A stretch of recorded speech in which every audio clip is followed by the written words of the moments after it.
अब हम लोग क्या पढ़े? जैन धर्म। लिखिए जी, जैन धर्म।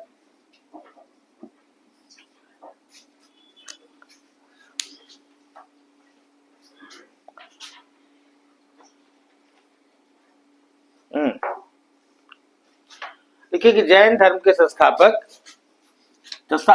ने लिखी, जैन धर्म के 24वें तीर्थंकर, जैन धर्म के 24वें तीर्थंकर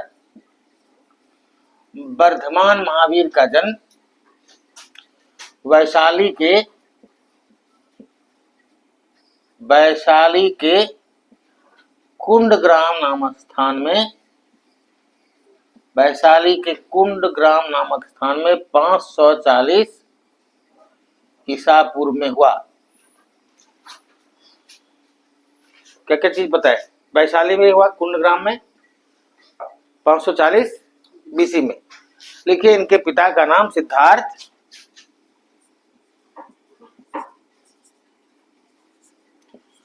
और मां का नाम त्रिशला था। त्रिशला, मां का नाम त्रिशला। ये लिच्छवी राजकुमारी थी। क्या थी ये? लिच्छवी। ठीक है। चेटक जो है ना, चेटक था लिच्छवी का, लिच्छवीगण का शासक, तो उन्हीं से रिलेटेड है ये। अब क्या क्या बताइए आपको? ये 500 इसी में ये हो गया ना। अब क्या है ना कि इनकी पत्नी का नाम यशोदा, इनकी बेटी थी, इनको बेटा नहीं था, अनुज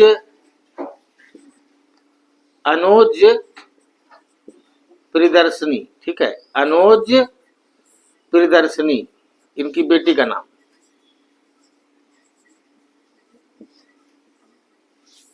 अनुज प्रियदर्शनी हो गई इनकी बेटी। इनका दामाद का नाम था जमाली। ठीक है।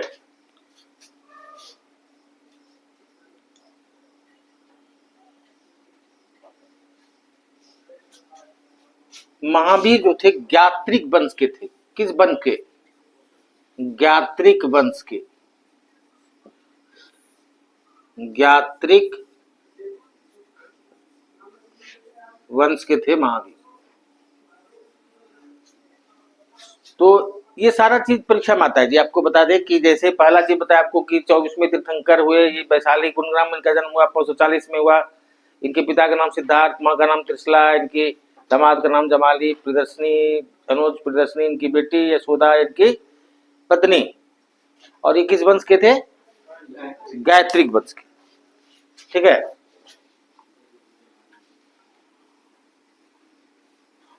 क्या है कि अब इसके जो है जैन धर्म के पहले तीर्थंकर,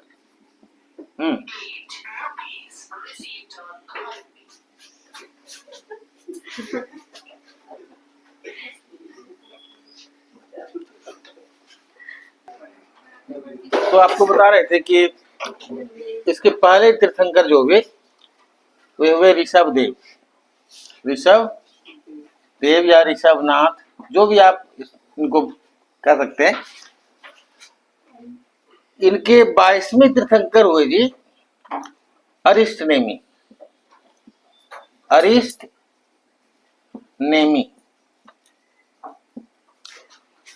इनके पहले तीर्थंकर हुए ऋषभदेव या ऋषभनाथ, और 22वें तीर्थंकर हुए अरिष्ट नेमी। अब इन दोनों का नाम क्यों जरूरी है आपको याद रखना? क्योंकि एक तो पहले हुई ये वाले, और इन दोनों का नाम का उल्लेख ऋग्वेद में है। इसको याद रखना है कि पहले तीर्थंकर और 22वें तीर्थंकर अरिष्ट नेमी का उल्लेख ऋग्वेद में भी किया गया है। और ऋषभदेव को विष्णु पुराण और भागवत पुराण में नारायण का अवतार बताया गया है। किनको?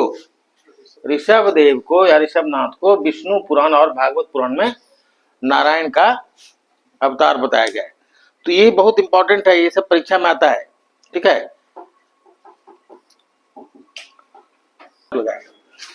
तो क्या बोल रहे थे?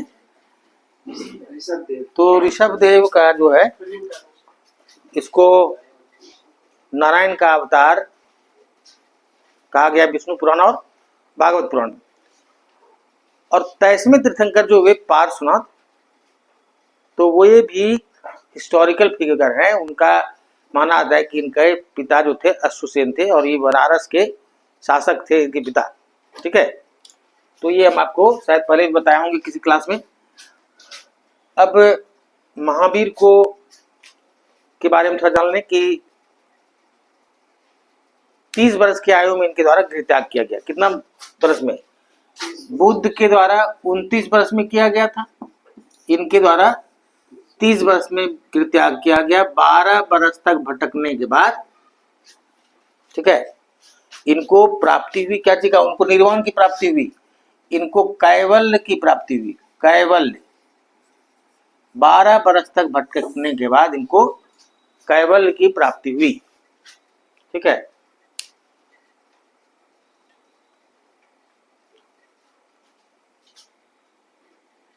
ठीक है जी। क्या चीज प्राप्ति हुई? कैवल्य की प्राप्ति। और इनको कहा गया जीन। इनको क्या कहा गया? जीन। जीन मतलब जिनके द्वारा जीता गया, जिनके द्वारा क्या जीत लिया गया? तो सांसारिक मोह माया को जीत लिया गया, तो कंकरर जीन कहा गया इनको। समझे? समझ गए? इनको क्या कहा गया? जीन। तो इसीलिए इनके अनुयायी कहलाए जैन। बात समझ में आई? ये जीन कहलाए तो इसलिए इनके अनुयायी कहलाए जीन। जीन क्यों कहलाए? तो समझ गए कि इनके द्वारा सांसारिक मोह माया को जीत लिया गया, इसलिए जीन कहलाए। इनको निर्ग्रंथ भी कहा गया। निर्ग्रंथ, निर्ग्रंथ, समझे? निर्ग्रंथ, समझ गए? इनको कहा गया निर्ग्रंथ। ठीक, तो निर्ग्रंथ कहा गया क्यों? या इनको निगंठ नाथ पुत्र भी कहा गया। निगंठ नाथ पुत्र। अब ये निगंठ नाथ पुत्र या निर्ग्रंथ मतलब क्या हुआ? ये बंधन, ग्रंथ मतलब होता है, ग्रंथ मतलब बंधन, गांठ, समझे? तो बंधन मुक्त हो गए चूंकि, इसलिए इनको कहा गया निर्ग्रंथ या निगंठ नाथ पुत्र। और जैन धर्म को ये भी कहा जाता है, जिसको लिख लीजिए, स्यादवाद। जैन धर्म को स्यादवाद या सप्तभंगी मार्ग कहा जाता है। स्यादवाद या सप्तभंगी मार्ग।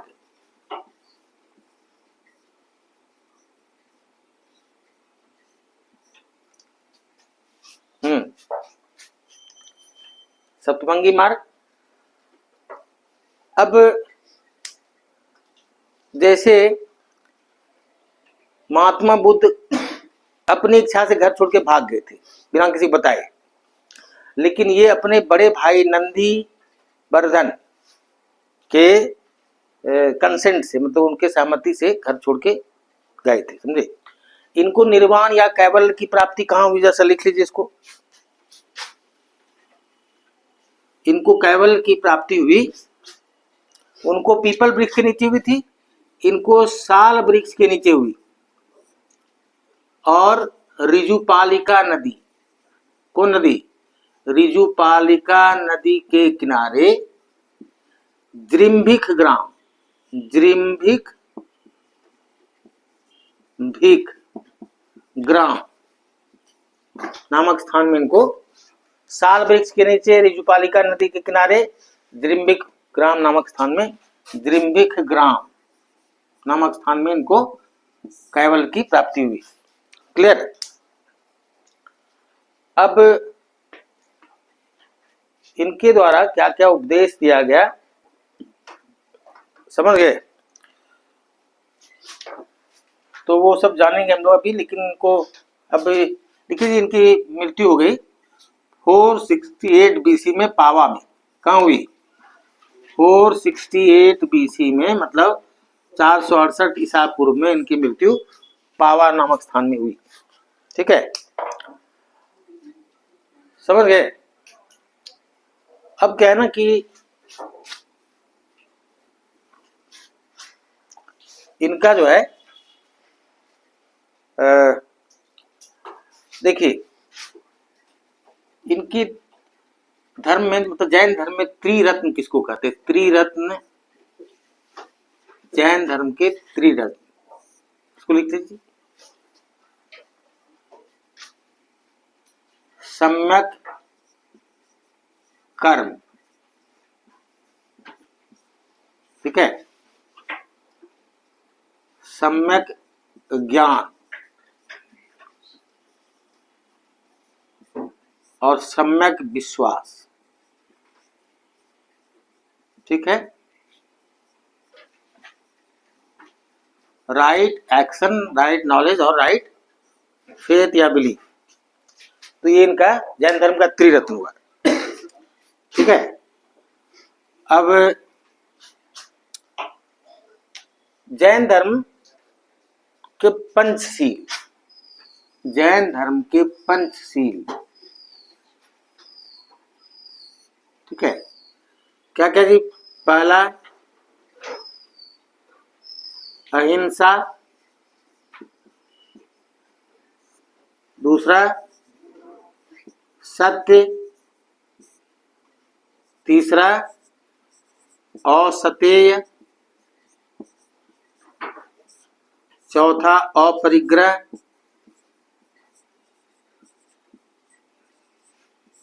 और पांचवा ब्रह्मचर्य। अब क्या है ना कि देखिए ये नॉन वायलेंस, ये ट्रूथ, ये हुआ नॉन स्टीलिंग, ये हुआ नॉन अटैचमेंट, ये हुआ चेस्टिटी या ब्रह्मचर्य। ठीक है, तो ये 5 चीज इसमें कहा था कि इतना सारा उपदेश जो है पंचशील का 4 शील, ये पहले ही पार्श्वनाथ के द्वारा दिया जा चुका था। इनके द्वारा केवल 5वां ब्रह्मचर्य जोड़ा गया। ठीक है, तो 5 जो है पार्श्वनाथ के, 5 में से 4 पार्श्वनाथ के द्वारा दिया जा चुका था, 5वां इनके द्वारा ब्रह्मचर्य जोड़ा गया। ठीक है, अब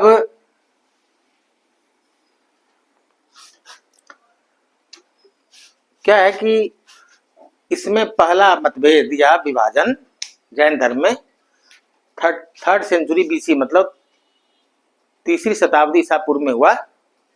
समझ गए? लिख लीजिए, जैन धर्म में पहला विभाजन कब हुआ? 3री शताब्दी ईसा पूर्व में हुआ। देखिए, first division in Jainism took place in 3rd century BC. अब ये हुआ क्या था? लिखिए कि द फॉलोवर ऑफ भद्रबाहु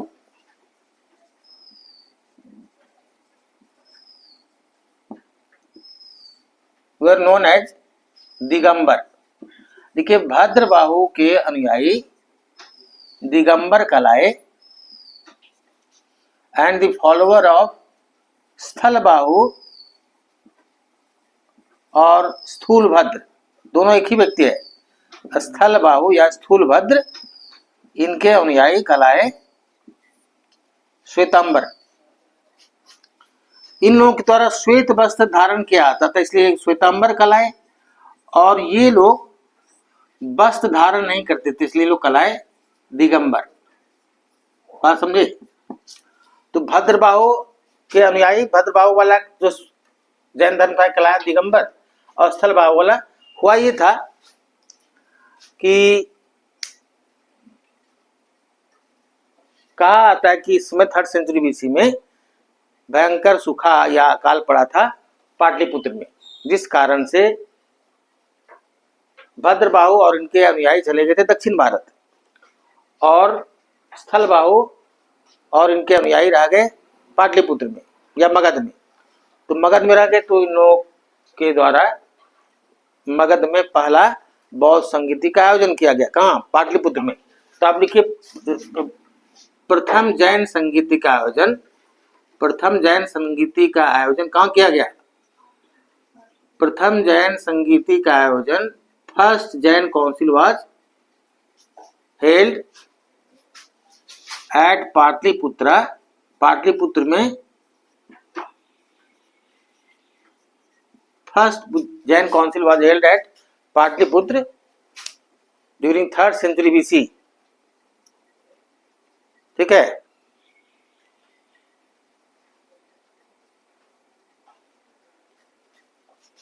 तो इसी प्रथम जैन संगीति में ही ये विभाजन हुआ, इसको ध्यान रखना है। ये पहले जैन संगीति में इसका विभाजन हुआ। अब क्या है ना कि द्वितीय जैन संगीति का आयोजन गुजरात के बल्लभी नामक स्थान में हुआ। कहाँ हुआ? गुजरात के बल्लभी नामक स्थान में द्वितीय जैन संगीति का आयोजन 512 ईस्वी में हुआ। इसके अध्यक्ष थे देवार्धी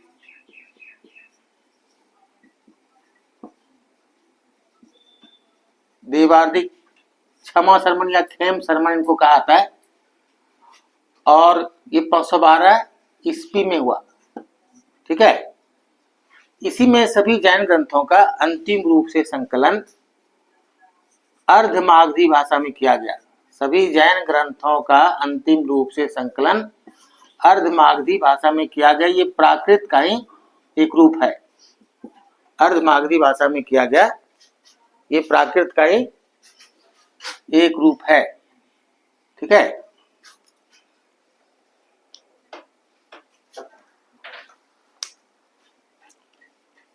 तो इसको आप समझ गए। 2 मिनट और आप रुकेंगे तो आपको कुछ कुछ जानकारी और दे दे कि जैन धर्म में ज्ञान के इतने स्रोत माने जाते हैं या इतने प्रकार के ज्ञान। कैवल्य ज्ञान, हाँ, मतलब जिनको निर्वाण की प्राप्ति हो गई वो लोग कैवल्य ज्ञान हुआ, वो वाला ज्ञान। उसके बाद मनः पर्याय ज्ञान, मनः पर्याय ज्ञान, दूसरे के मन की बात को जान लेना। उसके बाद अवधि ज्ञान,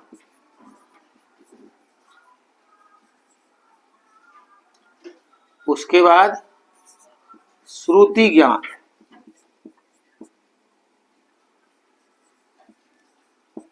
क्या क्या बताए? मना पर्याय ज्ञान, अवधि ज्ञान, श्रुति ज्ञान और कौन ज्ञान है? मति ज्ञान जी, मति ज्ञान। बात समझे? मति ज्ञान। देखिए सेंस ऑर्गन से जो ज्ञान मिलता है, आपके ज्ञान इंद्रिय जो ज्ञान मिलता है इसको कहते हैं मति ज्ञान। और रिवील्ड स्क्रिप्चर मतलब धार्मिक ग्रंथों से जो ज्ञान मिला वो क्या? श्रुति ज्ञान। ये टेलीपैथी या क्लेयरवायंस इसको भी कहते हैं। अब दूसरे के मन की बात जान लेना जी। ठीक है। माइंड रीडिंग ये हो गया एक तरह से, और ये क्या हो गया? ये हुआ क्लेयरवायंस या टेलीपैथी टाइप का, और ये कैवल्य तो आप समझ गए। ठीक है। अब